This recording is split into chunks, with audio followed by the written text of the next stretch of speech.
नमस्कार, बहुत बहुत स्वागत है आपका हमारे खास कार्यक्रम आपका कानून में। आपके साथ मैं हूं अभिलाषा पाठक। भारत के संविधान ने देश के सभी नागरिकों को समान अधिकार दिए हैं। सम्मान और न्यायपूर्ण जीवन जीने का हक सभी को हमारे संविधान ने दिया है, लेकिन कई बार जानकारी के अभाव में लोगों को न्याय से वंचित रहना पड़ता है। लोगों तक न्याय की पहुंच बढ़े और उन्हें वांछित अधिकार मिले, इसके लिए सरकार लीगल एड यानी मुफ्त कानूनी सहायता भी देती है। हमारे खास कार्यक्रम आपका कानून में भी हम आपको आपके कानून से रूबरू कराएंगे। क्या है आपके अधिकार, कैसे पा सकते हैं आप न्याय, और आपकी मदद के लिए सरकार ने क्या क्या प्रावधान किए हैं। हमारे साथ कानून जगत के एक्सपर्ट्स होंगे जो आपकी समस्याओं का समाधान आपको बताएंगे। अगर आपके साथ किसी तरह की नाइंसाफी हो रही है या आपको आपका हक नहीं मिल पा रहा है, तो हम आपको वो मंच देंगे जहां से आप कानून के जानकारों से सीधे संवाद कर आगे की राह तय कर सकते हैं। इसके लिए आप राज्यसभा टीवी से जुड़ें, हमें कॉल करें। हमारा नंबर है 011-230-94013 और 011-230-94296। आप हमें मेल भी कर सकते हैं। हमारा ईमेल आईडी है aapkakanun.rstv@gmail.com और इसके अलावा यूट्यूब, ट्विटर के जरिए भी आप अपने सवाल हम तक पहुंचा सकते हैं।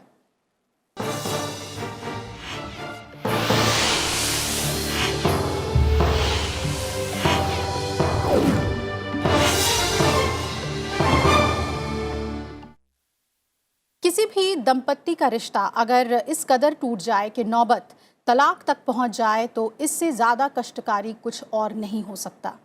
इस साल संयुक्त राष्ट्र की ओर से जारी report progress of the world's women 2019-20 के मुताबिक 2 दशकों के दौरान तलाक के मामले भारत में दोगुने बढ़े हैं। भारत में बढ़ते मामलों के बावजूद महज 1.1% महिलाएं ही तलाकशुदा हैं। भारत में अलगाव कानूनी है, लेकिन इसकी प्रक्रिया काफ़ी लंबी और जटिल है। आइए आज विस्तार से बात करते हैं तलाक से जुड़े कानून और प्रक्रिया के बारे में। हमारे साथ बेहद खास मेहमान जुड़ रहे हैं कानून जगत से। आइए उनसे आपको मिलवाती हूँ। हमारे साथ किरण बाला सहाय हैं जो एडिशनल एडवोकेट जनरल हैं सुप्रीम कोर्ट से। चंद्रजीत सिंह हैं जो सचिव हैं DSLSA से। बहुत बहुत स्वागत है आपका। संजय के चड्डा हमारे साथ हैं, वरिष्ठ अधिवक्ता सुप्रीम कोर्ट के। बहुत बहुत स्वागत आप सभी का। और हम इससे पहले के केस स्टडी की ओर बढ़ें, इस मामले पर चर्चा हम शुरू करते हैं। सबसे पहले किरण जी आपसे जानना चाहेंगे कि जिस तरह से तलाक के मामले आते हैं, कई लैंडमार्क जजमेंट आई हैं और भारत में जो कानून है उसमें 2 तरीके से तलाक लिए जाते हैं। कैसे हम कानून को देखें और इस वक्त किस तरह से ये प्रभावी नज़र आ रहा है आपको? तलाक एक ऐसी चीज़ है कि अगर मान लो कि आपको दो में जब मैरिज होती है, दोनों पार्टीज अगर चाहते हैं कि दोनों में कोई डेड हो रहा है, उनकी मैरिज उनकी नहीं बन रही है जी, तो म्यूचुअल कंसेंट पे तलाक ले सकते हैं। ठीक है, म्यूचुअल कंसेंट दोनों कर सकते हैं क्योंकि दे डोंट वांट टू, वो लोग रहना नहीं चाह रहे हैं एक साथ में। तो उनकी जब अगर लगता है कि नहीं हमारी मैरिज डेड हो रही है जी, देन वो तलाक ले सकते हैं। और सेकेंड है कि जब आप मैरिज कर आते हो तो उसमें जो मैट्रिमोनियल जो डिफ़ॉल्ट है वो आ जाने से आप तलाक ले सकते हो। उसमें मैट्रिमोनियल डिफ़ॉल्ट में आपका 4-5 पॉइंट है उसमें जी, जैसे कि आप डिसर्शन है जी, जैसे आपका वो कोई बहुत ख़राब बीमारियों से आप गुजर रहे हो उसके बारे में, या फिर आप किसी बाइगेमी रिलेशन में चले गए हो जी, देन तो दिस 4-5 ऐसे पॉइंट है जिनको लेकर के आप तलाक ले सकते मांग सकते हैं। यानी कि कुछ ग्राउंड्स हैं जिसके आधार पर आप तलाक ले सकते हैं। संजय जी आपसे जानना चाहेंगे किस तरह से मामले हमारे यहाँ ज़्यादा निपटाए जाते हैं? कॉन्टेस्टेड में ज़्यादा तलाक हो रहे हैं या म्यूचुअल में ही हो रहे हैं? देखिए, मैं थोड़ी सी एक पृष्ठभूमि जरूर देना चाहूँगा। जो पहला सवाल था उसके संदर्भ में, वो ये है कि हमारे यहाँ विभिन्न संप्रदाय हैं भारत में, तो हर संप्रदाय का, हर धर्म का अलग कानून है। पहली बात, क्योंकि ये एक बड़ा जो तलाक का या ये एक फैमिली मैटर है, तो हिंदूज के लिए अलग लॉ है, मुस्लिम्स के लिए अलग, पारसी के लिए अलग, क्रिश्चियन के लिए अलग, और इस तरीके से है कानूनी व्यवस्था। उसके आधार पे ही आप जिस संप्रदाय से आप बिलोंग करते हैं उसके कानून को आपको फॉलो करना पड़ेगा, पहली बात।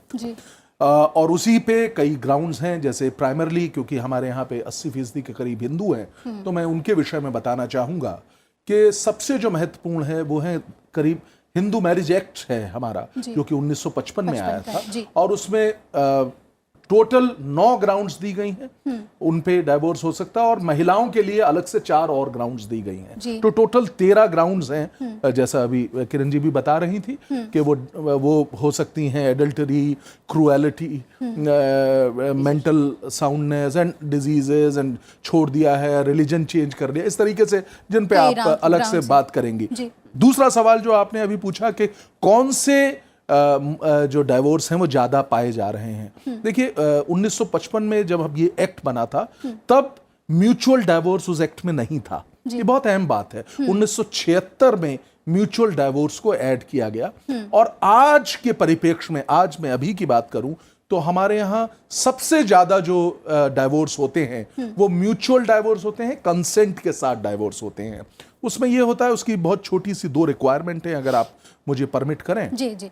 पहली रिक्वायरमेंट है कि दोनों लोग साथ नहीं रह पा रहे हैं, और वो शादी जो है वो 1 साल से पुरानी है, और उसके बाद वो ये चीज पे एग्री कर रहे हैं कि अब जो शादी है वो चल नहीं सकती है, तो वो किसी भी जिला न्यायालय में जाके एक प्रार्थना पत्र पास कर सकते हैं, और वो 2 पिटीशंस होंगी, पहली पिटीशन फर्स्ट मोशन जिसे हम कहते हैं, और दूसरी पिटीशन, दोनों मोशंस के बीच में 6 महीने का अंतराल होना चाहिए। लॉ बहुत डेवलप हुआ है, हम कार्यक्रम के बीच में उस पर बात करेंगे। चंद्रजीत जी, ये समझना बेहद ज़रूरी है कि रिपोर्ट्स ये भी कहते हैं कि शहरी इलाकों में तलाक के मामले ज़्यादा बढ़ रहे हैं, ग्रामीण इलाकों में ऐसा नहीं है, क्योंकि आप DSLSA से जुड़े हुए हैं, तो जो फाइनेंशियली वीक सेक्शन है, वीकर सेक्शन है, वो भी आपके पास बड़े तादाद में पहुंचते हैं।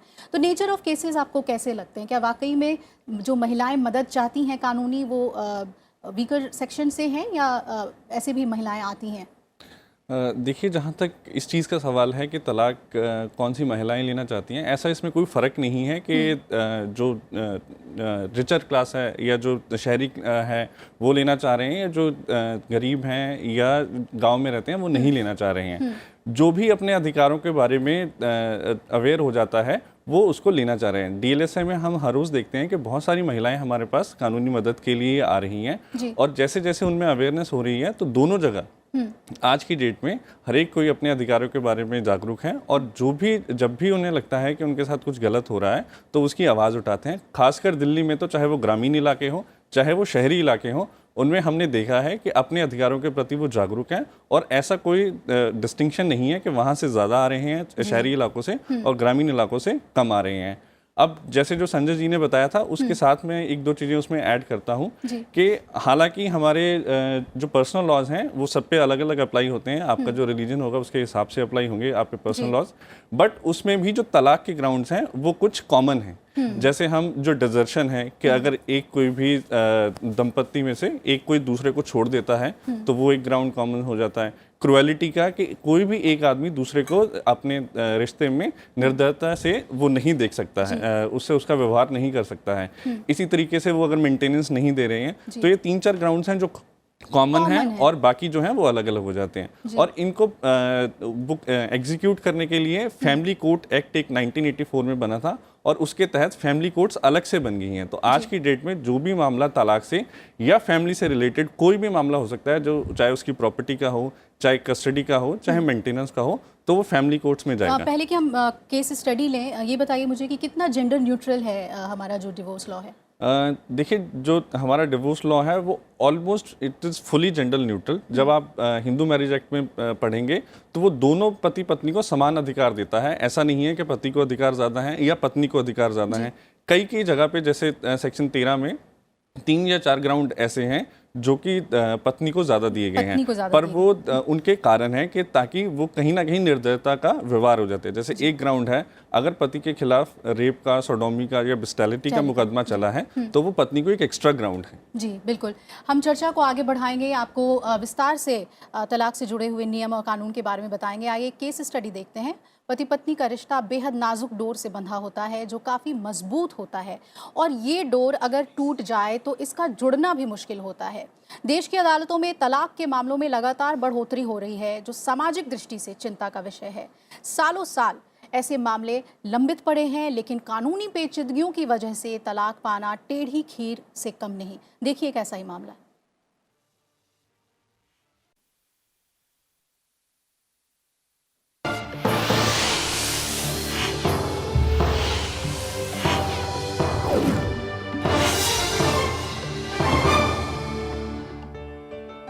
जिंदगी में प्यार है तो उजाले हैं, परिवार का सुख है तो रोशनी है, नहीं तो है सिर्फ अंधेरा ही अंधेरा। ये कहना है अंधेरों में अपनी दास्तां सुना रहे सुधीर का।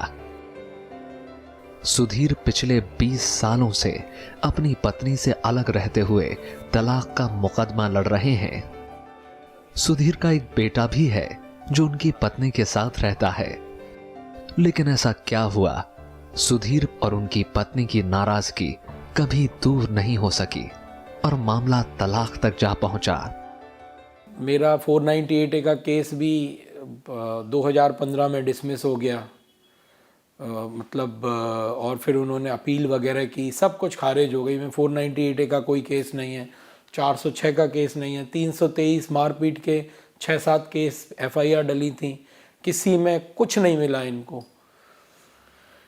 मेरा कंटिन्यूस 20 साल से इन्होंने मेरा एक लड़का है, 1.5 साल के बाद मैंने, अब वो 20-21 साल का हो गया है, मैंने देखा नहीं है उसको आज तक। और शुरुआत में मैं मिलने गया तो इन्होंने मेरे ऊपर क्रिमिनल कंप्लेंट कर दी कि ये मारने आए हैं। फिर कोर्ट के आदेश आया कि इस समय इस बच्चे को मिलने दिया जाए। उस वक्त भी इन्होंने पेश नहीं किया, बच्चे को नहीं लाए, तो मेरे को बच्चे से नहीं मिलने दिया कभी भी। फिर मेरा 30 हजारी कोर्ट में केस ट्रांसफ़र हुआ, वहाँ भी डेट पे डेट। पहले दिन से ही इन्होंने मेरे से मेंटेनेंस भी लेना शुरू कर दिया था, और बढ़िया मेंटेनेंस लेती थी। हर पेशी पे 5,000 रुपये अलग से लेते थे। कहते थे कि ये ट्रैवल करना है इनको भोपाल से, लेकिन ये दिल्ली फरीदाबाद में ही रहते थे। फिर समय के साथ मुश्किल से इन्होंने एविडेंस कंप्लीट किया दिल्ली में, और इस दौरान करीब 30-40 ट्रायल कोर्ट में जज बदले होंगे, और करीब 200-250 डेट्स लग गई थी। फिर जिन जजों ने आर्गूमेंट सुने उन्होंने नहीं, एक सडनली एक नए जज आए, उन्होंने फ़ैसला कर दिया कि हमारा डिवोर्स पिटीशन डिसमिस कर दी उन्होंने, तो उसके खिलाफ हम हाई कोर्ट में गए। 1997 में इनकी शादी हुई। 7-8 महीने बाद ही इनके रिश्ते में दरार पड़ने लगी। दोनों के बीच सुलह की कोशिशें हुई, लेकिन पत्नी ने हर बार उनके ऊपर जाति और घरेलू हिंसा का आरोप लगाते हुए कई मामले दर्ज करा दिए। ऐसा कुछ कंप्रोमाइज़ लिखा तो नहीं हुआ था, लेकिन हुआ कि कुछ समय बाद म्यूचुअल कंसेंट से डाइवोर्स कर लेंगे, लेकिन वो नहीं हुआ। 4 साल तक वेट करते रहे। फिर 4 साल बाद मैं फरीदाबाद में नौकरी करता था, तो यहाँ मैंने डाइवोर्स का केस फाइल किया विथ क्रूअल्टी एंड डिसर्शन की क्लॉज के साथ, लेकिन यहाँ बहुत डिले करती है ये। इन्होंने तुरंत जैसे ही केस हमने किया वहाँ 498A का केस डाल दिया, 498A, 406, 323, और फिर तब से आज तक कम से कम 50 पुलिस के केस, सैकड़ों एप्लीकेशंस, और इस तरह से पूरा किया जा रहा है कि ये किसी तरह से डेट पे डेट इसकी आगे बढ़ती जाए। सुधीर अपनी पत्नी से तलाक चाहते हैं और इसके लिए उन्होंने दिल्ली हाई कोर्ट में अपील की है। सुधीर अपनी पत्नी को गुजारा भत्ता भी दे रहे हैं, लेकिन अभी तक इन्हें तलाक नहीं मिल सका है। बट अनफॉर्चुनेटली कई बार क्या होता है कि जैसे 2 लोगों की शादी हुई, वो लोग उनका कहीं ना कहीं एडजस्टमेंट्स नहीं हुए, फैमिली एडजस्टमेंट और इमोशनल एडजस्टमेंट्स, और अगर दोनों डिसाइड कर लेते हैं कि हम नहीं साथ में रहेंगे, कोई एक अगर पार्टी डिवोर्स के लिए फाइल कर देता है बट दूसरा उसको कंटेस्ट करता है, बहुत सारे ग्राउंड्स होते हैं, वो वेरियस एलिगेशंस लगा देते हैं, जैसे विमेन साइड से कि वो डोमेस्टिक वायलेंस फाइल कर देंगी, क्रूएलिटी ग्राउंड लेके 498 फाइल कर देते हैं, या इवन वो कहते हैं कि हमें तो मेंटेनेंस दी जाए, 125 सीआरपीसी में वो फाइल कर देते हैं। तो क्योंकि इतने सारे क्रिमिनल केसेस एक हस्बैंड के खिलाफ जब दल आते हैं तो कहीं ना कहीं वो म्यूचुअल अंडरस्टैंडिंग नहीं होती कि हाँ हमें डिवोर्स जल्दी ग्रांट किया जाए। फिर कोर्ट के अपने प्रोसीजर्स होते हैं, उसमें आप एविडेंस वगैरह रिकॉर्ड होती है, तो वो सब पीरियड में टाइम निकल जाता है। जो रिश्ते अपना मुकाम हासिल ना कर सके उन्हें इतने समय तक ढोना क्या सही ठहराया जा सकता है? ऐसे सिसकते रिश्तों को अगर एक नई शुरुआत करने का मौका मिले तो क्या दो जिंदगियां मुस्कुरा सकेंगी? मिहिर पांडे, राज्यसभा टीवी। आइए हम इस पर चर्चा करते हैं। इस केस स्टडी में जो अहम बात थी कि 20 साल से मामला जो है वो लंबित है और तलाक नहीं मिल पा रहा पति को। आप हमें कॉल कर सकते हैं और कॉल के दौरान आपकी जो आइडेंटिटी है वो हम रिवील नहीं करेंगे। बदला हुआ नाम आपका स्क्रीन पर आएगा, इसलिए बेझिझक आप कॉल कर सकते हैं, हमारे एक्सपर्ट से अपनी राय ले सकते हैं। मैं आपसे जानना चाहूँगी संजय जी कि इतना लंबा वक्त क्यों लगता है लोअर कोर्ट से लेकर बिल्कुल हाई कोर्ट तक और कई बार सुप्रीम कोर्ट तक? इतनी लंबी लड़ाई कानूनी क्यों लड़नी पड़ती है पति पत्नी को अगर रास्ते अलग करने हैं तो? अभिलाषा, कई इसके कई कारण हैं, कई आयाम हैं। पहला आयाम ये है कि जब एक तो मल्टीप्लिसिटी ऑफ लिटिगेशन हो जाता है। एक बार अगर व्यक्ति, एक पक्ष मैं कहूँगा, चाहे वो महिला हो चाहे पुरुष, वो डाइवोर्स का केस फाइल करता है तो उससे रिलेटेड कई और मेंटेनेंस का केस डाल देते हैं, क्रिमिनल केसेस क्रूएलिटी के और डॉरी के साथ में। देखिए क्या है कि कानून अलग अलग चीज़ों के लिए बना था। कानून का जो ऑब्जेक्ट था, जो उसका वो था, वो बड़ा ही पायस था, पवित्र था, प्रोटेक्शन करना महिलाओं का। उसका मिसयूज़ भी हुआ है और उसके हम रोज दोनों पक्षों से मैं कह रहा हूँ, मैं ये नहीं कह रहा हूँ कि महिलाओं ने उसका मिसयूज़ नहीं किया है और पुरुषों ने किया है या पुरुषों ने नहीं किया है। पहला तो ये कारण है कि मल्टीप्लिसिटी हो जाता है। और उसके बाद जब एक केस आरंभ हो जाता है तो उस केस में कई तरह की एप्लीकेशंस डाली जाती हैं, क्योंकि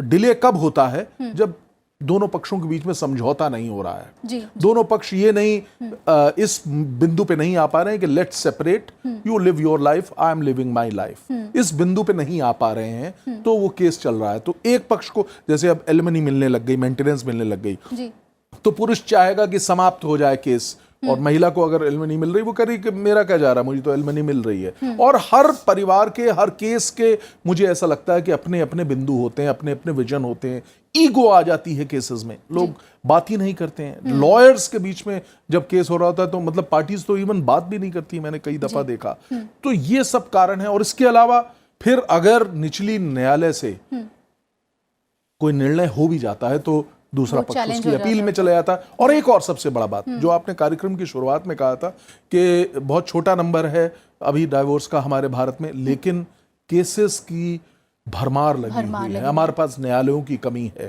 बहुत बहुत ज्यादा प्रेशर भी है कोर्ट्स पे। मैं बता रहा हूं आपको, 100 केसेस होते हैं एक कोर्ट में। कैसे जो जुडिशियल ऑफिसर हैं वो निपटा सकते हैं इतने सारे केसेस को? तो कंटेस्टेड केसेस में तो प्राय बहुत बहुत लंबा समय लगता है। जी, हमारे यहाँ अदालतें कहती हैं कि रिश्तों को मौका मिलना चाहिए, जो सुनवाई भी होती है क्योंकि ये फैमिली कोर्ट्स में होती है। मैं ये समझना चाह रही हूँ कि अगर जहाँ पे प्राइमा फेसी लग रहा है कि बिल्कुल ही साथ नहीं रहना चाहता दंपत्ति, वहाँ पर फैसलों में क्यों देरी होती है? देखिए अभिलाषा जी, ऐसा नहीं है कि फैसलों में देरी हो जाती है। जो अदालतें कहती हैं कि मौका देना चाहिए रिश्ते को, वो कानून से ही आ रहा है। तो हिंदू मैरिज एक्ट है, उसका जो सेक्शन 23 और उसका सब क्लॉज 2 है, उसमें ये हर एक अदालत के ऊपर ड्यूटी बांधी गई है कि जैसे ही कोई केस आएगा तो सबसे पहले उन्होंने ये देखना है कि क्या इसको रिश्ते को वापस जोड़ा जा सकता है। और तलाक में जो देरी होती है उसके हमें ये समझने की ज़रूरत है कि तलाक अदालत में होने से पहले समाज में होता है। जब आप उसे समाज में, घर में एक्सेप्ट कर लेते हैं, तब तलाक को होना कोर्ट में उतना वो नहीं होता। नहीं तो एक पक्ष कहता है कि मुझे तलाक चाहिए और दूसरा पक्ष, जैसा हमारा समाज के थ्रू भी आता है कि जी वो कहते हैं नहीं, रिश्ता आप चलाते रहिए, कोशिश और करते रहिए, तो उस तरीके से चलती रहती हैं चीज़ें। पर इन सब चीज़ों को एड्रेस करने के लिए हम कहीं ना कहीं कुछ ना कुछ करते रहते हैं। जैसा कि मैं पहले भी बता रहा था कि जो हमारा फैमिली कोर्ट्स एक्ट आया है, उसका एक ऑब्जेक्ट ही ये है कि स्पीडी तौर पे और कंसिलिएशन से सेटलमेंट अगर हो सकती हैं तो वैसे ही उन रिश्तों को उन जो मुकदमे हैं उनको लेना चाहिए।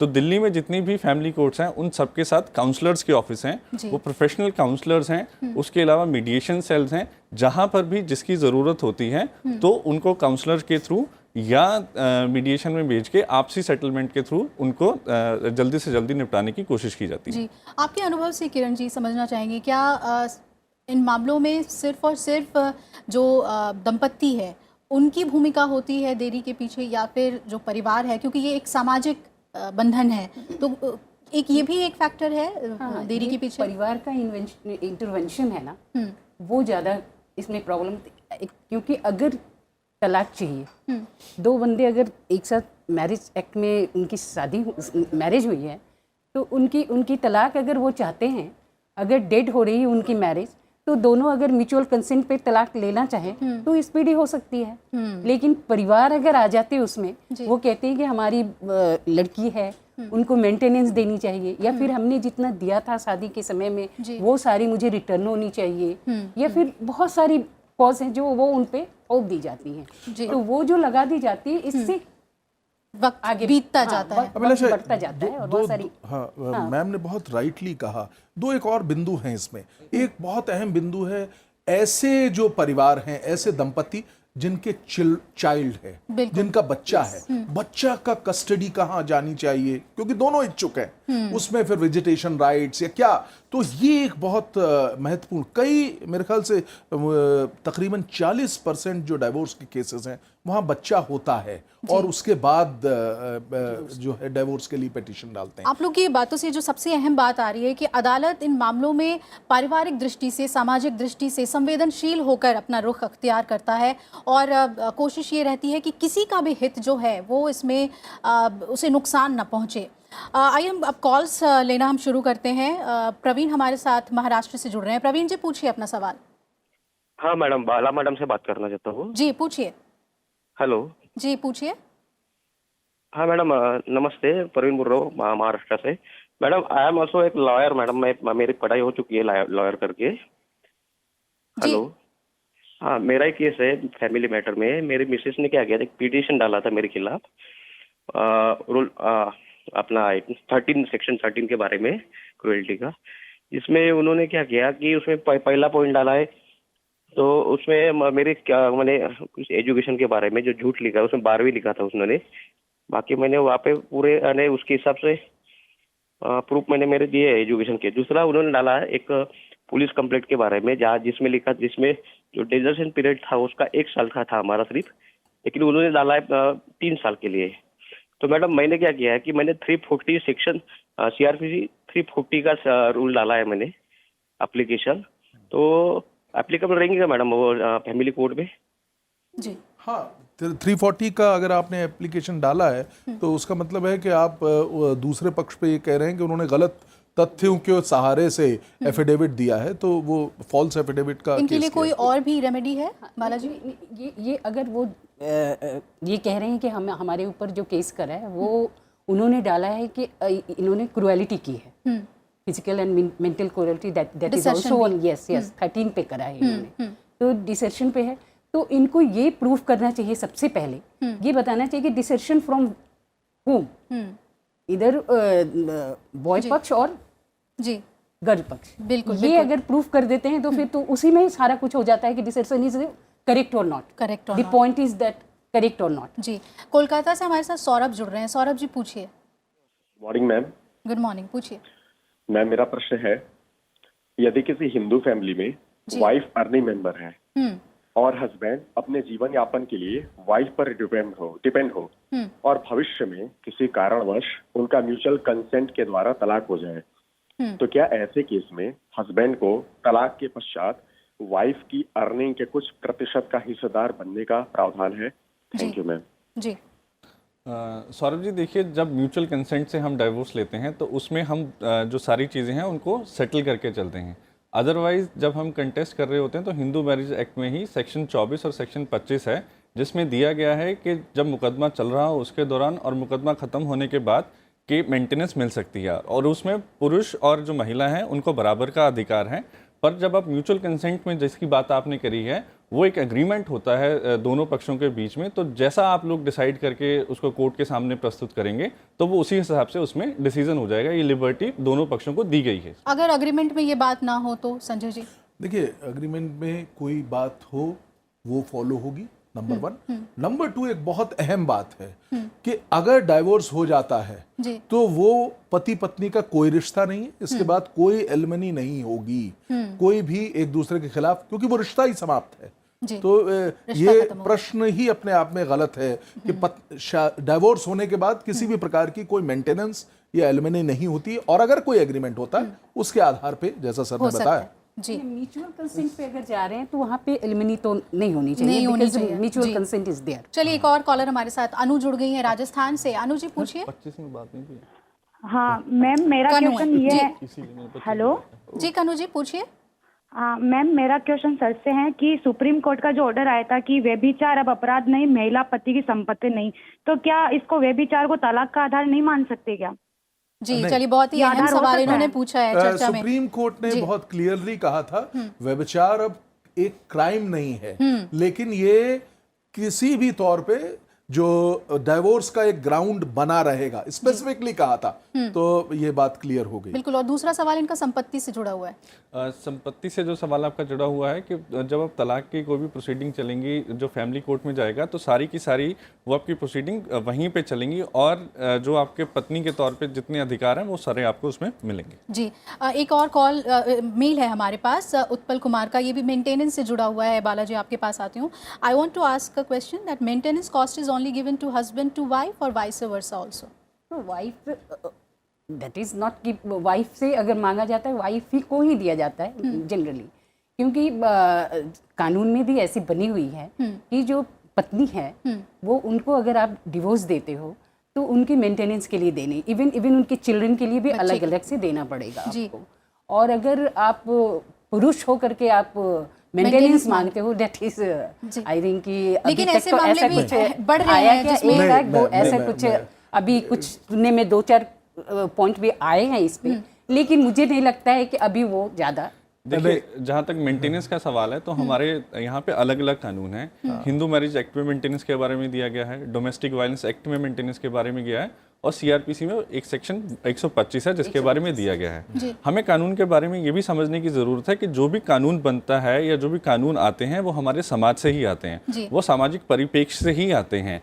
तो कहीं ना कहीं कानून जेंडर न्यूट्रल होते हैं, और कहीं ना कहीं जब समाज में ऐसा लगता है कि एक पक्ष की स्थिति ऐसी है कि उनके पक्ष में कानून होना चाहिए, तो इस वजह से आते हैं। तो जिस तरीके की हमारी महिलाओं की जो पुराने समय में इकोनॉमिक कंडीशंस थी कि वो बाहर काम करने नहीं जाती थी और उनको मेंटेनेंस चाहिए थी, और सारी की सारी संपत्ति को पार्टनरी की भी हस्बैंड में जाती थी, अब वो कानून चेंज हुआ है, तो इस तरीके से कानूनों में बदलाव आ रहे हैं, और अब बराबर का ही सही चल रहा है। और हिंदू मैरिज एक्ट में तो शुरू से ही ये दोनों के लिए बराबर था। चलिए, बराबर है ये। और हम एक कॉलर हमारे साथ विकास जुड़ गए हैं महाराष्ट्र से। विकास जी पूछिए अपना सवाल। मेरी आवाज आ रही ठीक से? बिल्कुल विकास जी पूछिए। हाँ, मेरा केस एक यूनिक केस है। 2014 में शादी हुई थी जी, लेकिन कभी भी साथ में रहना नहीं हुआ। तो फिर क्योंकि मेरी वाइफ जो है वो अलग स्टेट में रहती आई है, तो 2017 में जब कोई उम्मीद नहीं थी तो मैंने डिवोर्स का केस फाइल कर दिया। उसके उपरांत उन्होंने एक fake domestic violence case file किया है, जिसका कि कोई वो केवल ड्रैग हो रहा है। और अभी इस साल उन्होंने डिवोर्स का केस उनकी तरफ से भी फाइल किया है। तो अब जब ये हस्बैंड एंड वाइफ दोनों ने डिवोर्स, जो कि कंटेस्टेड डिवोर्स केस है, तो उस मामले में क्या नतीजा निकलना चाहिए? क्या डिवोर्स शुड बी ग्रांटेड? ये मेरा क्या नाम बता दें सर? विकास जी, आपका केस वाकई बहुत यूनिक है। अगर आप दोनों पति पत्नी ने फैसला कर लिया है कि आप अलग रहना चाहते हैं, तो आप म्यूचुअल कंसेंट का एक डिवोर्स फाइल कर देंगे, और चूंकि उसमें ये कंडीशन होती है कि आपकी शादी को 1 साल गुजर जाना चाहिए और उतनी देर तक आप अलग रहने चाहिए, वो कंडीशन पूरी हो रही है। और उसके बाद तो आज सुप्रीम कोर्ट ने अभी पिछले दिनों ही एक जजमेंट दिया है, जैसा पहले संजय जी बता रहे थे कि जो म्यूचुअल कंसेंट का डिवोर्स होता है उसकी 2 स्टेजेस होती हैं, जैसे फर्स्ट मोशन और सेकंड मोशन कहा जाता है। फर्स्ट मोशन और सेकंड मोशन में कानून के द्वारा 6 महीने से लेकर 18 महीने तक का गैप रखने की प्रावधान किया गया था, पर सुप्रीम कोर्ट ने अब उसे कह दिया है कि अगर कोई ऐसी स्थिति होती है जहां पर ये लग रहा है कि रिश्ता बिल्कुल नहीं चल सकता है, तो वो उस 6 महीने या 18 महीने के गैप को भी छोड़ा जा सकता है और फर्स्ट मोशन के 1 हफ्ते बाद ही आप दोबारा प्रार्थना पत्र लगा सकते हैं कि हमारा सेकंड मोशन ले लिया जाए। तो इस तरीके से अगर आप दोनों पति पत्नी ने फैसला कर लिया है कि अब आप साथ नहीं रह सकते हैं, तो हम यही कहेंगे कि आप म्यूचुअल डिवोर्स की एप्लीकेशन मिलकर लगा दीजिए। चलिए एक और और कॉल इस केस का नाम है अमरदीप सिंह वर्सेस हरवीर कौर। जी जी, एक और हमारे साथ कॉलर जुड़ गए हैं, पंजाब से रघुवीर हैं। रघुवीर जी पूछिए। जी मैम, मैं सोशल वर्कर हूँ पंजाब से, और मेरे पास ऐसी बहुत सारी लड़कियाँ आती हैं जिनके हस्बैंड की 2 शादियाँ होती हैं। वो पहली जो वाइफ है उसके बच्चा नहीं है, तो पंचायत में लिखकर वो फैसला कर लेते हैं कि इनकी जमीन जो जायदाद है उसके 3 हिस्से पड़ेंगे।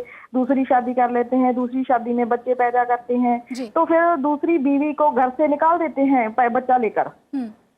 तो ऐसे में दूसरी बीवी क्या कर सकती है, क्या हक है उनके? जी बिल्कुल, चलिए एक बहुत ही वैलिड क्वेश्चन उन्होंने पूछा है। संजय जी, इसमें मैं ये जानना चाहूंगी आपसे कि एक सुप्रीम कोर्ट का वर्डिक्ट था शायद इसमें कि दूसरी पत्नी को अगर नहीं मालूम होगी पति के पहले से एक पत्नी है, तो क्या दूसरी पत्नी को राइट्स मिलते हैं यहाँ पर? देखिए, दूसरी पत्नी को और उसके बच्चों को पूरे अख्तियारात हैं, पूरे राइट्स मिलेंगे। यहाँ तक की अधिकार है कि वो डाइवोर्स की पिटीशन, ये वन ऑफ द ग्राउंड भी है डाइवोर्स का, और उनको कानूनी तौर पे उस महिला को पूरे अधिकार हैं पत्नी के, और उनके जो बच्चे हैं जिसको कहा जाता है कि जायज और नाजायज जो पुत्र या पुत्री है, उनको दोनों को समान अधिकार हैं, उनका कोई फॉल्ट नहीं है, उनको पूरा अधिकार दिया गया कानून के तहत। तो सारे अधिकार हैं, और अगर इस तरह का काम किया गया है तो इसमें वो क्रिमिनल केस भी फाइल कर सकती हैं किसी भी तरीके से ब्रीच किया गया है अगर। चलिए हम थोड़ी आपको जानकारी इसके बारे में सटीक दे दें। भारत में तलाक 2 तरीके से होते हैं, एक आपसी सहमति से, जिसके बारे में हमारे एक्सपर्ट्स बता रहे थे आपको, म्यूचुअल कंसेंट, और दूसरा कानूनी लड़ाई लड़के यानी कॉन्टेस्ट करके आप डिक्री हासिल करते हैं। आपको अदालत में ये साबित करना होगा कि आप तलाक लेने के अधिकारी हैं। तो आइए जानते हैं वो आधार जिसको साबित करने पे आपको तलाक की डिग्री मिल सकती है। हिंदू विवाह अधिनियम 1955 धारा 13(1) में तलाक पाने के 9 आधार बताए गए हैं। पति या पत्नी शारीरिक या मानसिक क्रूरता एक दूसरे के साथ करे, व्यभिचार अपराध की श्रेणी से बाहर लेकिन तलाक का आधार, ये सुप्रीम कोर्ट ने साफ कर दिया था। मानसिक बीमारी से अगर पति या पत्नी कोई ग्रसित हो तो भी एक दूसरे से तलाक लेने का ये आधार है, और उचित कारण के बिना एक दूसरे का परित्याग कर दे तो भी आप तलाक मांग सकते हैं।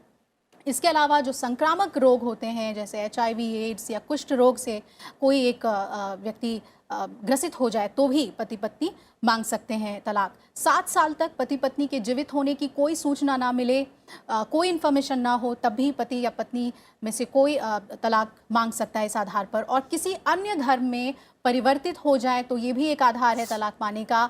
और रिनंसिएशन यानी पति या पत्नी अगर सन्यासी बन जाएं, सांसारिक जीवन को छोड़ना चाहें तो भी ये तलाक का आधार है। इसके अलावा जैसा कि एक्सपर्ट्स बता रहे थे कि पत्नियों को कुछ आधार ज़्यादा दिए गए हैं, वो 13(2) में बताया गया है। वो आधार हैं बहुविवाह, पति पहले से शादीशुदा हो, पत्नी को नहीं जानकारी हो तो इस बिना पर भी वो तलाक मांग सकती हैं। पति पर रेप, सोडोमी या बेस्टियलिटी का दोष सिद्ध हो चुका हो तो भी वो तलाक मांग सकती है। और 125 CRPC के तहत अगर पत्नी गुजारा भत्ता पा रही हो, 1 साल के बाद दोबारा साथ ना रहे यानी कंजुगल रिलेशन जो है वो स्थापित ना हो तो तलाक का आधार ये भी है। इसके अलावा रिपुडिएशन यानी विवाह का निरसन भी एक आधार है। इन सभी आधारों पर तलाक मिल सकते हैं। आइए चर्चा की ओर हम बढ़ते हैं। अगर इतने सारे आधार हैं और कोर्ट कहीं ना कहीं उसे सही मानती भी है, पेच जो है ये कहाँ फंसता है? क्या एलिमनी एक इसमें पेच है, मेंटेनेंस पेच है? ये आप लोगों से समझना चाहेंगे। संजय जी।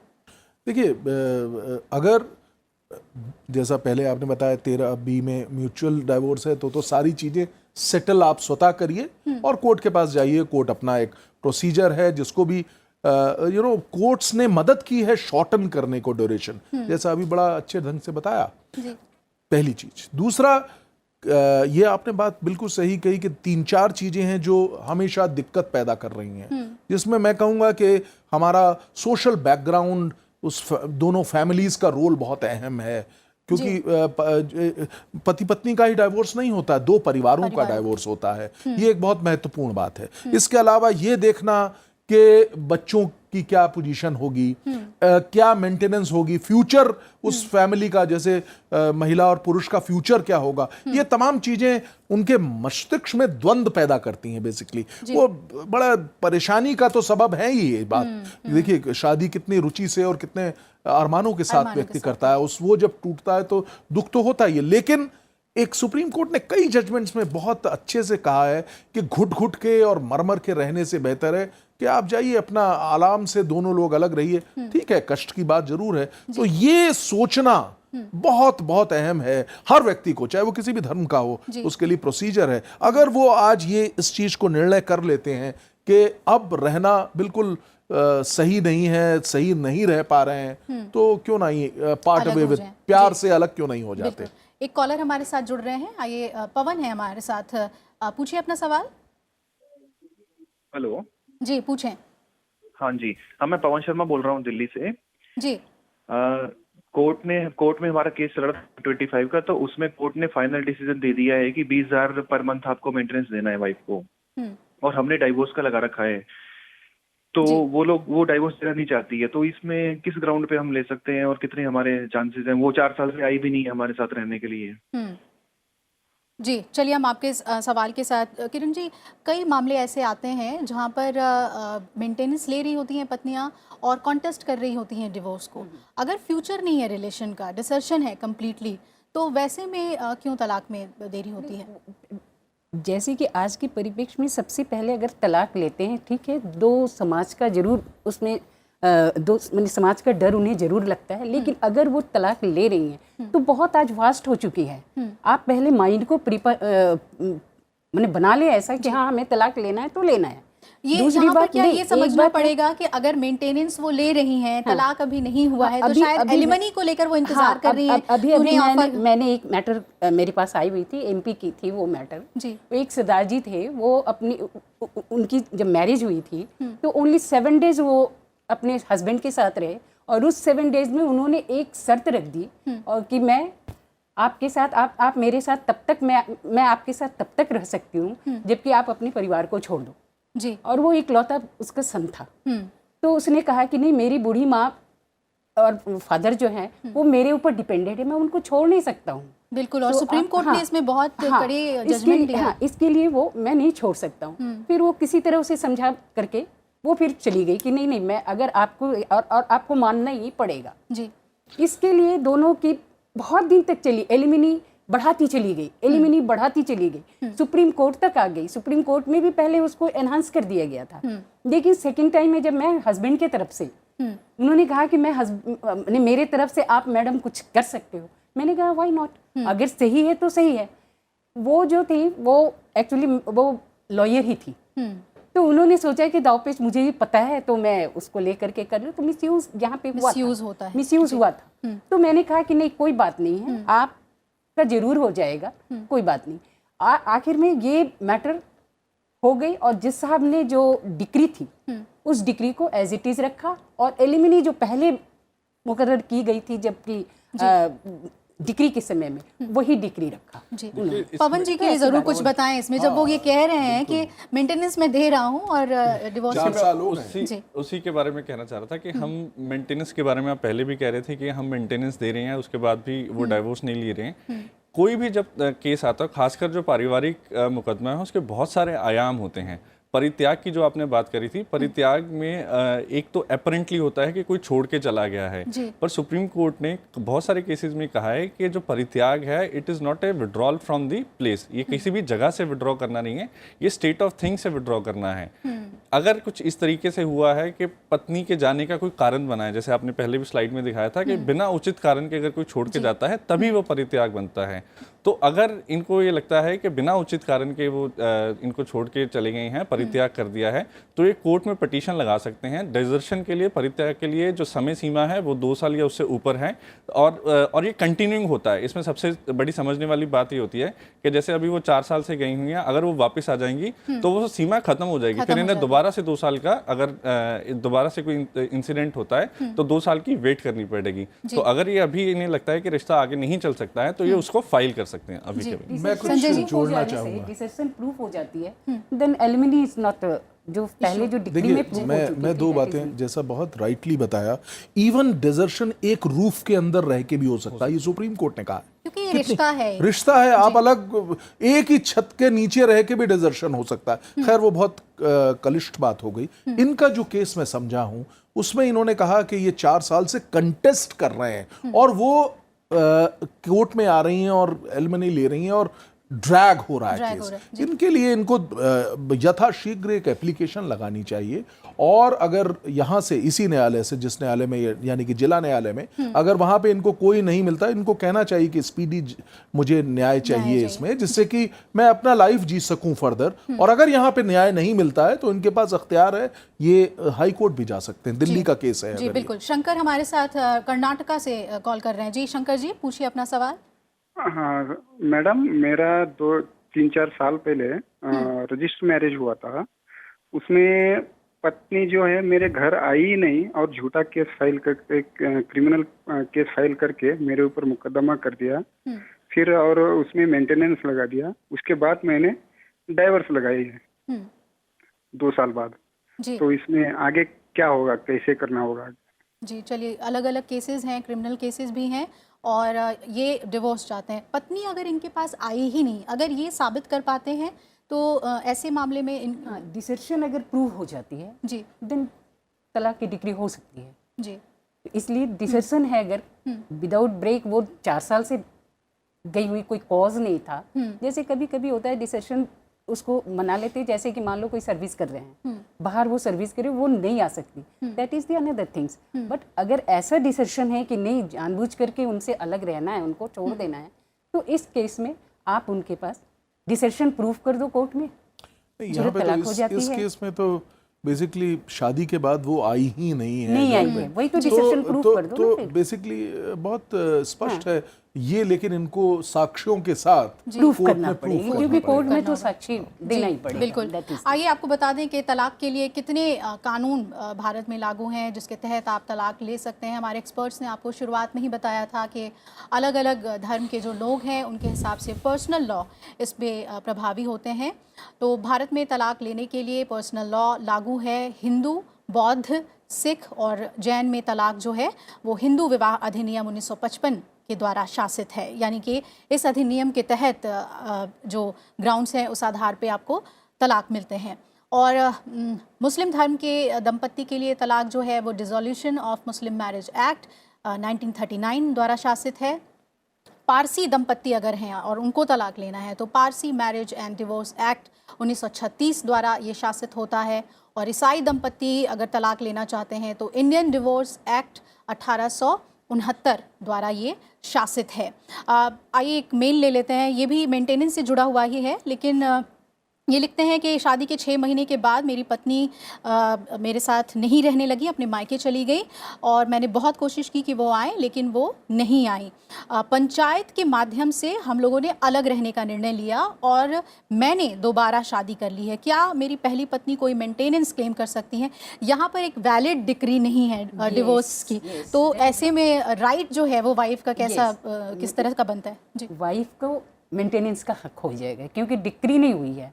आप विदाउट, क्योंकि 2 मैरिज, बाइगेमी जिसको कहते हैं, 2 मैरिज अगर कर लिया आपने, इट मीन्स कि ये कानून से तो वैसे ही पहले ही वो माने है कि 2 मैरिज आप नहीं कर सकते हो, एक पत्नी के रहते हुए आप मैरिज नहीं कर सकते हो जी।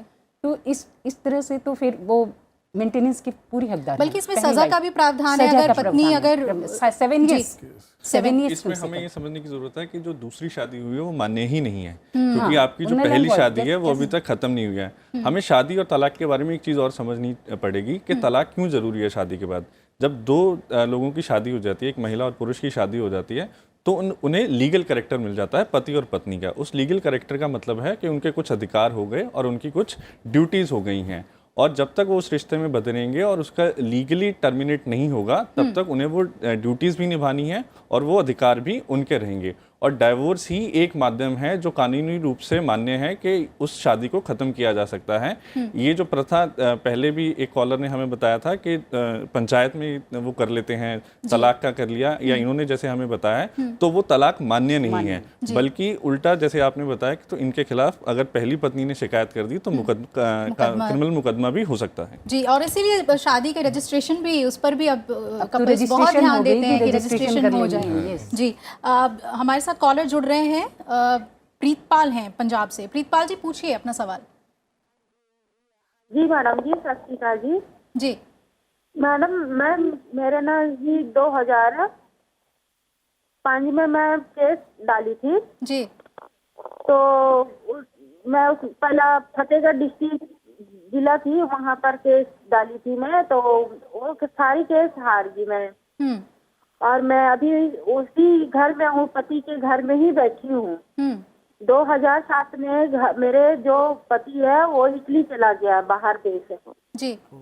और 2005 में उसने यहाँ आया पंजाब में, तो दोबारा शादी कर लिए सारे परिवार उसके। और मेरा बेटा अभी 2001 में जन्म हुआ था जी। अभी वो 19-20 साल का है और मुझे कोई न्याय नहीं मिला, बल्कि मैं केस हार गई।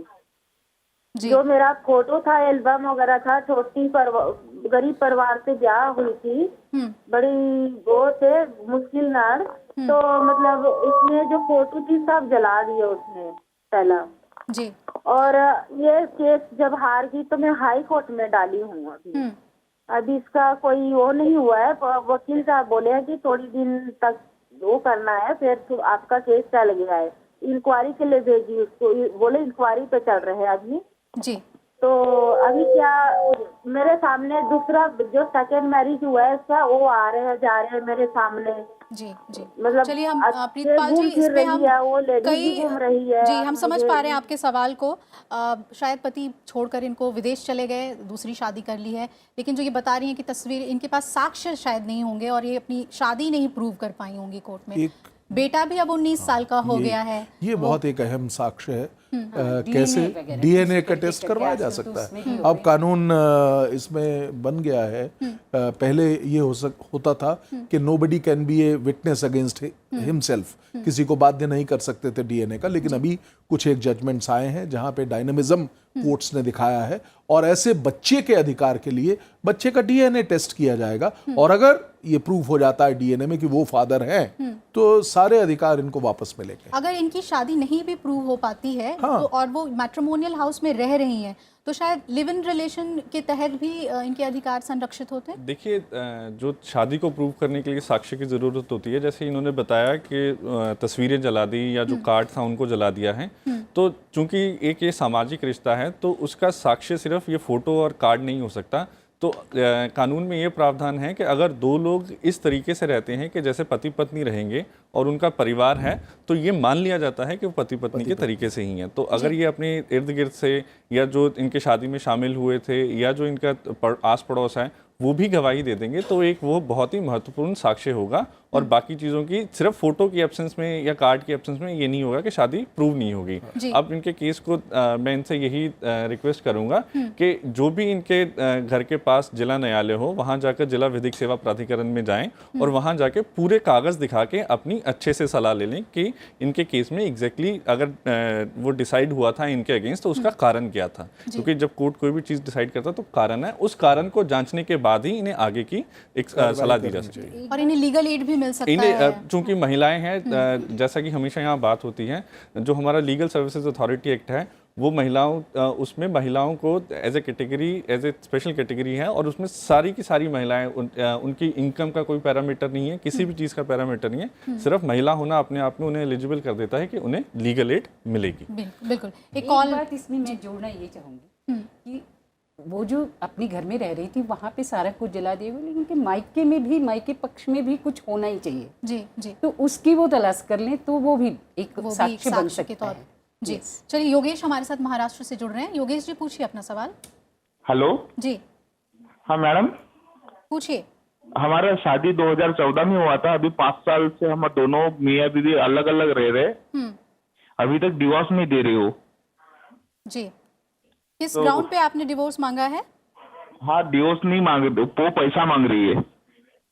जी, एलिमनी को लेकर शायद। एलिमनी को लेकर और डिसर्शन का ही है कि केस। अगर इनका समझौता नहीं होता है एलिमनी पे, तो ये डिसर्शन के, जैसे मैम बता रही हैं, डिसर्शन के कानून के तहत अपना केस फाइल कर सकते हैं और वहाँ पे अगला पक्ष जब आएगा कोर्ट में, तो वहाँ पे कोर्ट में भी ये प्रार्थना पत्र दे सकते हैं कि हमारे केस को मीडिएशन में भेजा जाए, जहाँ पे हम लोग बैठ के इस चीज को सुलहनामा कुछ हो जाए। तो ये एक तरीका है इनके लिए। एक सवाल है हमारे पास, लिखती हैं कि मेरी शादी 2018 में हुई और मेरे पति मुझे मारा करते थे, दहेज के लिए परेशान किया करते थे, लेकिन मैं कभी भी पुलिस में नहीं गई और अब 10 महीने बीत चुके हैं। मैं अपने पेरेंट्स के साथ रह रही हूँ।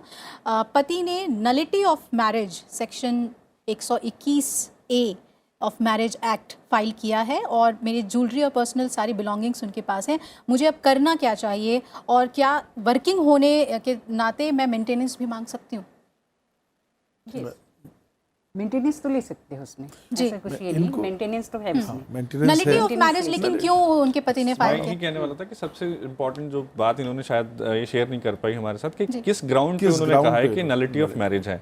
अगर ये उसको शेयर कर देंगे तो हम इन्हें शायद गाइड कर ज़्यादा पाएंगे बेहतर। और चूंकि आज अगर ये दोबारा नहीं कर सकती तो हमारा DSLSA का एक 24/7 हेल्पलाइन नंबर है 1516, वो दिल्ली से ऑपरेट होता है, पर अगर कोई भी कॉल करता है तो हम उस पर कानूनी सलाह जो बनती है वो दे देते हैं। तो अगर उस पर ये फ़ोन करके हमसे सलाह ले सकते हैं। और दूसरा जो कि मेंटेनेंस का है, तो उसमें ऐसा कुछ नहीं है कि अगर कोई महिला वर्किंग है तो उसको मेंटेनेंस नहीं मिलेगा। मेंटेनेंस मिलने और ना मिलने के बहुत सारे पैरामीटर्स हैं कि वो किस समाज से आ रहे हैं, कहाँ पर रह रहे थे, उनकी एजुकेशन स्टैंडर्ड क्या है, जब वो जिस शादी में वो हैं उनका लिविंग स्टैंडर्ड क्या है। हालांकि उनका काम करना या नहीं करना भी एक पैरामीटर होगा कि उन्हें मिलेगा कि नहीं मिलेगा, पर ये कोई डायरेक्ट बार नहीं है कि अगर वो काम करती है तो नहीं मिलेगा। जी, सुप्रीम कोर्ट ने ऐसी कई जजमेंट दिए हैं जिसमें वर्किंग वुमेन को मिलता है, बाकायदा मिलता है। और उसमें ये देखा जाता है जो मेन ऐसे उसमें मेन जो होता है पॉइंट वो ये होता है कि अगर पुरुष जो है वो 100 रुपए कमा रहा है, महिला अगर 50 रुपए कमा रही है, तो कैसे बैलेंस करके वो बराबर के उस स्टेटस में मेंटेन हो। जरूरत प्राइमरली एक फार्मूला अप्लाई करने की कोशिश करते हैं। काइंड ऑफ फार्मूला कह सकते हैं। जस्टिस भानुमति जी है, उनका बहुत ही इंपॉर्टेंट जजमेंट है मेंटेनेंस के ऊपर, कॉम्प्रिहेंसिवली उन्होंने डील किया हुआ है। और इसी तरीके में दिल्ली में हमारे जो ऑनरेबल जस्टिस मनोज ओहरी जी हैं, उनका ही जजमेंट आया है। तो ये वो दो बहुत इंपॉर्टेंट जजमेंट्स हैं जो ये डिसाइड करते हैं और गाइड करते हैं कि मेंटेनेंस किन सिचुएशन में किसको मिलेगा और कैसे डिसाइड होना चाहिए। खासतौर से दिल्ली हाई कोर्ट का जो जजमेंट जिसका अभी उल्लेख किया वो बहुत ही वास्ट है। वो दोनों पक्षों के एफिडेविट लेते हैं, बैंक स्टेटमेंट लेते हैं और स्क्रूटनी करके और एक अमाउंट पे आते हैं। तो एक पूरा फॉर्मूला है, उसको फॉलो किया जाता है। देखिए, एक बहुत सीरीज ऑफ मेल्स है, शायद वक्त की कमी की वजह से सभी को ना ले पाऊं, लेकिन कई मामले ऐसे आते हैं जिसमें एनआरआईज इन्वॉल्व हैं या पति शादी करके विदेश चले गए, हाँ, और अब तलाक लेने के लिए पत्नी यहाँ छटपटा रही हैं। सवाल है उनका कि मेंटेनेंस कैसे मिले, क्या मैट्रिमोनियल हाउस में साथ रह सकते हैं, अलग अलग सवाल हैं। एक छोटी छोटी अगर इसमें आप लोग राय हमें दे सकें। जी, मेरा मानना यह है कि ये एक बहुत बड़ा आजकल रेगुलर फीचर बन गया है इस तरह के केसेस का आना, और हमारे वुमेन आयोग में भी इसका एक सेल बनाया है और फॉरेन मिनिस्ट्री में भी एक सेल बनाया है। बहुत डिफिकल्टी आ रही है कई महिलाओं को, कई बच्चियों को हमारे देश की। तो अभी कानून इसमें बन रहा है, उभर रहा है, लेकिन कानून तो वही है, हिंदू मैरिज एक्ट लगेगा और उसी वो सारी चीजें हैं। लेकिन एक छोटी सी चीज जैसे नोटिस नहीं सर्व हो पाता था पहले, उसमें एक कभी जजमेंट आया, उसमें ये कहा गया कि ईमेल से भी सर्विस जो है उसको माना जाएगा। जी, इसके अलावा पति को वापस लाने के लिए अपने कोर्ट ऑफ लॉ में क्या उसके लिए कुछ प्रावधान है? ये तो कोर्ट ऑफ लॉ में प्रावधान, ये अगर नोटिस उन्हें देते हैं, कोर्ट अगर कहती है, ये साबित हो जाता है कि इनके साथ इनकी मैरिज हुई है और ये मैरिज के समय तो कह रही है कि साथ में जाना है और फिर वो चले जाते हैं वहाँ मैरिज कर लेते हैं जी। तो इस केस में इनको अगर पति चाहे, ये तो बात है कि पति अगर चाहे तो रह सकता है, लेकिन अगर वो डिवोर्स ले सकते हैं तो उनके लिए उनको मेंटेनेंस फुल देने पड़ेंगे जी जी। और फिर इनको अगर वो पति चाहता है कि नहीं अगर मेंटेनेंस इतना नहीं तो फिर पति आ भी सकता है और दोनों को जैसे मेडिएशन है हमारा और बहुत सारी चीज़ें हैं तो उस केस में भी जा सकते हैं। डिक्री मिल सकती है क्या? एक्सपर्ट डिक्री होती है वो जरा थोड़ा और भी उसमें ज़्यादा ज़रूरतें हैं। जी चंद्रजीत, देखिए इसमें कई सारे आयाम हैं। सबसे पहली बात है कि अगर कोई एनआरआई है एक पक्ष और वो छोड़ के चले गए हैं तो इससे कानून पे कोई ज़्यादा असर नहीं पड़ता है। सिर्फ उसे एग्जीक्यूट कैसे करना है उसमें थोड़ा सा समय ज़्यादा लग सकता है क्योंकि भेजने की जो प्रक्रिया है उसमें समय लग जाता है। सबसे पहली बात जो मैट्रिमोनियल घर में रहने का उसका जो पत्नी है उसका पूरा अधिकार है कि वो मैट्रिमोनियल घर में रह सकती है।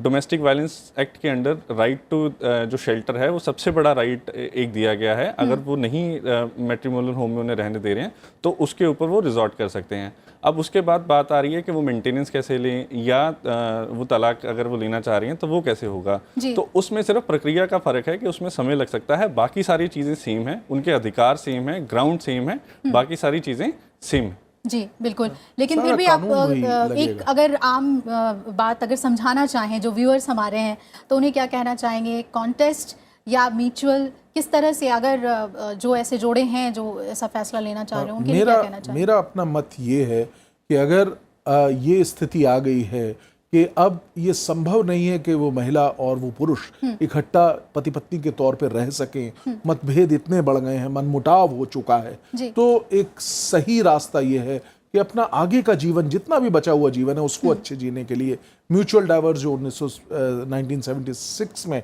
हिंदू मैरिज एक्ट में ऐड हुआ था उसको फॉलो करते हुए अपना म्यूचुअली डाइवोर्स लेना चाहिए और अपने जो जितने भी द्वंद्व हैं उनको सॉल्व करना चाहिए। ये बिल्कुल। और लीगल एड के लिए क्या बताना चाहेंगे आप? लीगल एड में जैसा कि मैं पहले भी बता रहा था कि लीगल सर्विस अथॉरिटी एक्ट के अंडर सारी की सारी महिलाएं जो हैं वो एलिजिबल हैं, वो कभी भी हमसे कानूनी सलाह के लिए हमारे पास आ सकते हैं। 1516 हमारा 24/7 हेल्पलाइन नंबर है, उस पर आपको कभी भी फ़ोन करके आप उस पर कोई भी कानूनी जानकारी ले सकते हैं। उसके अलावा हर एक जिला न्यायालय परिसर में हमारा दफ्तर है, वहाँ पर आप आ सकते हैं। हाई कोर्ट में भी हमारा एक Delhi high court legal services authority है, वहाँ पर भी आप जा सकते हैं। और इसके साथ साथ जो तलाक और आप उसकी बात कर रहे थे कि विवाह में म्यूचुअल लेना चाहिए कि कंटेस्टेड करना चाहिए, तो जैसे रिश्ता भी दोनों के साथ चलने से सही चल सकता है उसी तरीके से उसे खत्म भी अगर आप सही से कर लेंगे, मिलकर फैसला लेंगे तो बिल्कुल। बहुत बहुत शुक्रिया, आप लोगों ने बहुत अहम बातें बल्कि जो पेचीदगियां होती हैं तलाक के कानून से जुड़ी हुई उसके बारे में हमें जानकारी दी। संजय जी शुक्रिया आपका, किरण जी बहुत बहुत शुक्रिया आपका भी, चंद्रजीत जी बहुत बहुत शुक्रिया। हमें उम्मीद है कि आज के विषय ने आपको तलाक से जुड़े कानून के बारे में जागरूक किया होगा। आप सभी कॉलर्स का शुक्रिया हमारे कार्यक्रम से जुड़ने के लिए। और आपको बता दें कि इस कानूनी विषय की जानकारी और समाधान अगर आप किसी विषय पर चाहते हैं तो आप हमें बता सकते हैं, अपनी सलाह भी हमें ज़रूर दीजिए, मेल कर सकते हैं आप हमें। और इसके अलावा यूट्यूब, फेसबुक और ट्विटर के ज़रिए भी आप सुझाव भेज सकते हैं। अगले हफ्ते रविवार 10 बजे हम फिर हाजिर होंगे और इस बार हम बात करेंगे वसीयत से जुड़े कानून की। जी हाँ, विल अगर आप करना चाहते हैं या विल के तहत आपके अधिकार क्या हैं ये जानना चाहते हैं तो अगले रविवार हमारे साथ ज़रूर जुड़िएगा। फिलहाल आपका कानून कार्यक्रम में इतना ही, मुझे दीजिए इजाज़त, नमस्कार।